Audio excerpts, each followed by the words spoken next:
بسم اللہ الرحمن الرحیم انما یرید اللہ لیذہب عنکم الرجس اہل البیت ویطہرکم تطہیرا۔ آج کا بابرکت دن حضرت امام محمد باقر علیہ السلام کی ولادت باسعادت کا دن ہے۔ اس متبرک موقع پر میں حضرت امام زمانہ علیہ السلام حجت ابن الحسن علیہ السلام کی خدمت میں ہدیہ تبریک پیش کرتا ہوں، اور اس کے بعد تمام مومنین اور مومنات اور مسلمین اور مسلمات کی خدمت میں ہدیہ تبریک پیش کرتا ہوں۔ آج حضرت امام محمد باقر علیہ السلام کی وہ شخصیت جس میں تمام اچھے صفات اور سرداری و زعامت کے لیے ضروری ہوا کرتے ہیں پائے جاتے تھے۔ عقل عظیم اور ذاتی فضائل حسنہ اور اخلاق کریمہ کے سبب تمام بزرگ شخصیتوں اور صالح افراد کے درمیان آپ کا چہرہ درخشندہ و تابندہ نظر آتا ہے۔ آپ صلی اللہ علیہ وآلہ وسلم کے پانچویں جانشین، آپ صلی اللہ علیہ وآلہ وسلم کے دین کے محافظ حضرت امام محمد باقر علیہ السلام پانچویں فرد ہیں۔ امام علیہ السلام کی شخصیت کے بارے میں کچھ چند نکات کی شکل میں اس کم وقت میں پیش کرنے کی کوشش کروں گا۔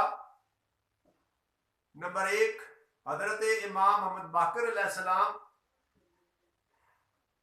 ائمہ تحرین علیہ السلام میں پانچویں فرد ہیں۔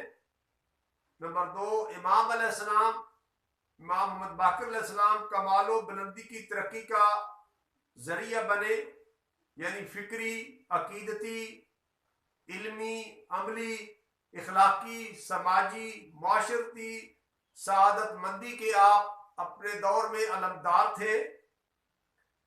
نمبر تین، امام علیہ السلام دونوں جانب سے علوی، طاہر اور ذکی ہونے کا شرف رکھتے تھے، یعنی ماں کی طرف سے بھی اور باپ کی طرف سے بھی۔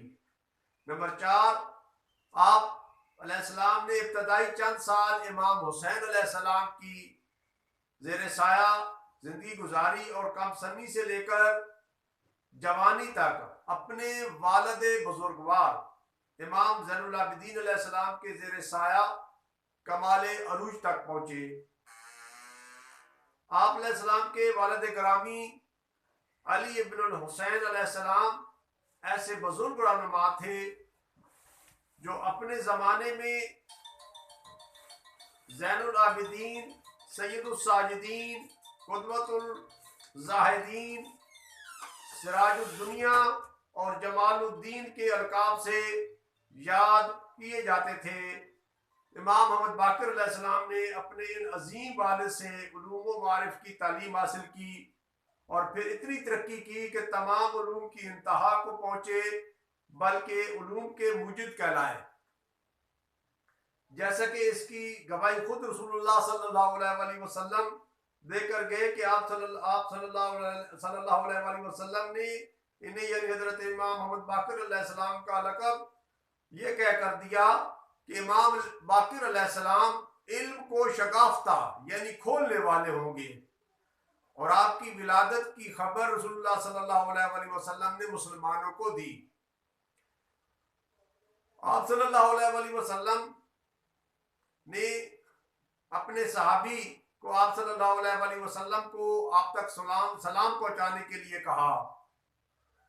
اس طرح حضرت امام محمد باقر علیہ السلام نے اپنی زندگی کا بڑا حصہ مدینہ میں گزارا، اور یہیں رہ کر آپ علیہ السلام امت مسلمہ کو اپنے علم سے سیراب کرتے رہے۔ آپ علیہ السلام نے ایک ایسی سہل جماعت کے امور کی نگہداری کی اور انہیں زیر نظر رکھا کہ جس کا بیج رسول اللہ صلی اللہ علیہ وسلم نے بویا اور پھر امام علی علیہ السلام نے، اور پھر حضرت امام حسن علیہ السلام نے، اور پھر حضرت امام حسین علیہ السلام نے ان کی تربیت فرمائی تھی. جیسا کہ بعد میں خود امام سجاد علیہ السلام نے ان کی پھر پرورش فرمائی. اس جماعت کی جو ہے وہ باغ ڈور حضرت امام محمد باقر علیہ السلام نے سنبھالی تربیت کی، جس کے ذریعے دین حق آج زندہ و تابندہ ہے. نمبر 5 پہ امام علیہ السلام ولادت سے لے کر شہادت تک بنو امیہ کے ظلم کے مقابل کھڑے رہے. نمبر 6 زمانے میں عمر بن عبدالعزیز خلیفہ تقریباً 2.5 سال تک رہا. اس دور، وہ دور بھی امام علیہ السلام باقر علیہ السلام کو جو ہے وہ گزرا. نمبر 7 امام علیہ السلام نے امی خاندان کے انتہائی ظلم والے زمانہ کا سامنا کیا اور انتہائی جاہلیت کو اپنے علم و حلم، بلند، پاک و پاکیزہ تدبر و تفکر سے شکست فاش دی.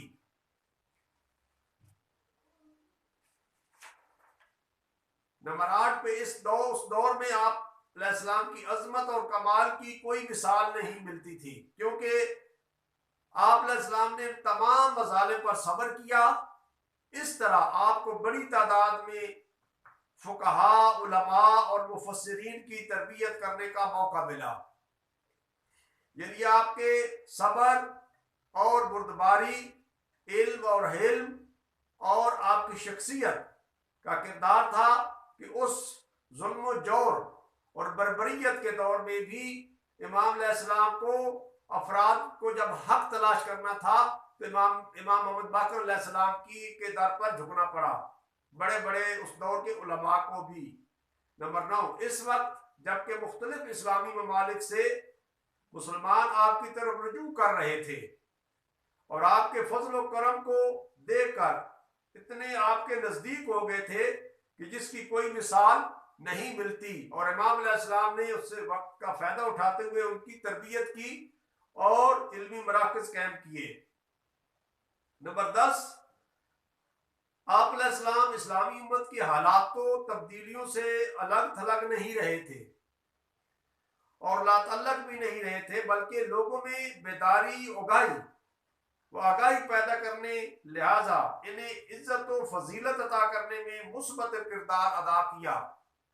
اور اس مقصد کی تکمیل کے لیے آپ علیہ السلام نے اپنی مادی اور معنوی وسائل کا بھرپور استعمال کیا، اور یہی آپ کے عظیم آباء و اجداد کا بھی کردار تھا. آپ علیہ السلام عبادت، تقوی، صبر، اخلاق اور اخلاص کی مثال میں لاسانی تھے. فَسَلَامٌ عَلَيَّ يَوْمَ وَلِدٍ وَيَوْمَ جَحَدَ بِالْعِلْمِ وَالْأَمْرِ وَيَوْمَ اسْتَشْهَدُ يَوْمَ يَبْعَثُ حَيًّا. والسلام ورحمۃ اللہ وبرکاتہ.